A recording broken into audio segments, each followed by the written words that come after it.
കാരണം 1 കോടി മനുഷ്യരിൽ 5-6 പേരാണ് ഒരു സയന്റിസ്റ്റ് ആവുന്നത്. ആ സയന്റിസ്റ്റിൽ 1-2 പേരാണ് മൾട്ടി തിങ്കർ ഉള്ളത്. അപ്പോൾ അത്തരം രീതിയിലാണ് ഈ പ്രകൃതിയിൽ ഇത് വരുന്നത്. ബാക്കിയെല്ലാവരും സാധാ ജീവിതം നയിക്കുന്ന ആരെങ്കിലും അടിമയായിട്ട് ജീവിക്കുന്നവരാണ്. കാരണം അടിമയായിട്ട് ജീവിക്കുന്നവർക്ക് എപ്പോഴും മറ്റൊരാളുടെ നമ്മുടെ ഇഷ്ടത്തിനനുസരിച്ച് വേറൊരാൾ എന്തെങ്കിലും ചെയ്തിട്ട് നമ്മൾ കുറെ കൈക്കൂലി കൊടുക്കും. ആ കൈക്കൂലി കൊടുക്കുമ്പോഴത്തേക്കും നമുക്ക് കുറച്ച് അനുഗ്രഹം കിട്ടും. ആ ഒരു കൺസെപ്റ്റിലാണ് എല്ലാവരും ജീവിക്കുന്നത്. അപ്പൊ അവരെയൊന്നും ഞാൻ എതിർക്കുന്നില്ല.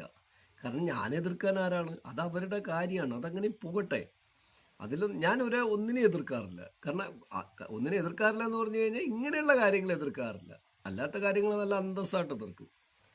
മറ്റു വിഷയങ്ങളൊക്കെ വന്നാൽ ഞാൻ നല്ല രീതിയിൽ തന്നെ എതിർക്കും, നല്ല രീതിയിൽ തന്നെ സംസാരിക്കും. പക്ഷെ ഇത്തരം കാര്യങ്ങൾ എതിർത്തിട്ട് കാര്യമില്ല. കാരണം അഡിക്റ്റഡ് ആണ്. അതായത് അഡിക്റ്റഡ് എന്ന് പറഞ്ഞാൽ എങ്ങനെ പറയുന്നത്, നിങ്ങൾ ഒരു സർക്കിൾ വരച്ചു നോക്കൂ.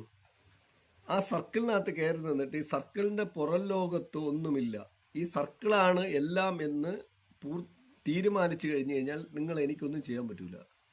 ഞാനെങ്ങനെ ചെയ്താലും നിങ്ങൾക്ക് തന്നെ ഒന്നും ചെയ്യാൻ പറ്റൂല.